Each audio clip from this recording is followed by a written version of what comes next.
गोंदिया नगर परिषदेचे तत्कालीन मुख्याधिकारी करण जवार यांची भंडारा नगर परिषदेचे मुख्याधिकारी म्हणून निवडणुकीपूर्वी बदली झाली।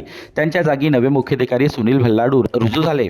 मात्र नवे मुख्याधिकारी नगर परिषद कार्यालयात उपस्थित राहत नाही। परिणामी नागरिकांना मोठा त्रास सहन करावा लागतो। त्यामुळे शिवसेना उबाठ गटाच्या पदाधिकाऱ्यांनी आज मुख्याधिकारी यांचा निषेध नोंदवत गोंदिया नगर परिषदेचे मुख्याधिकारी लापता असल्याचे पोस्टर लावले।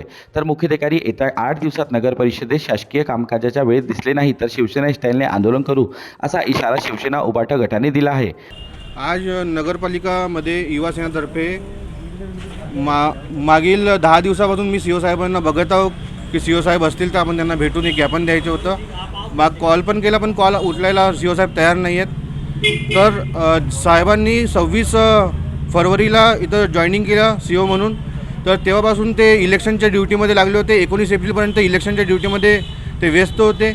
19 एप्रिलनंतर इलेक्शन संपलं। त्यानंतर पण साहेब आतापर्यंत या आपल्या कार्यालयामध्ये उपस्थित नाही आहेत। आज आम्ही साहेबांच्या कार्यालयामध्ये गेला तर साहेबांच्या कार्यालयामध्ये टाळा लागला होता। आणि जर 10 दिवसात सीओ साहेब जर नगरपालिकामध्ये जर आता भगवानाच्या ते दर्शन देतील तर चांगलं आहे। जर दर्शन नाही दिले तर नगरपालिकाची आम्ही एक स्मशान म्हणजे एक अंतिम यात्रा आम्ही पूर्ण शहरात काढू, याची पूर्ण जबाबदारी नगरपरिषद सीओ साहेबांची राहील।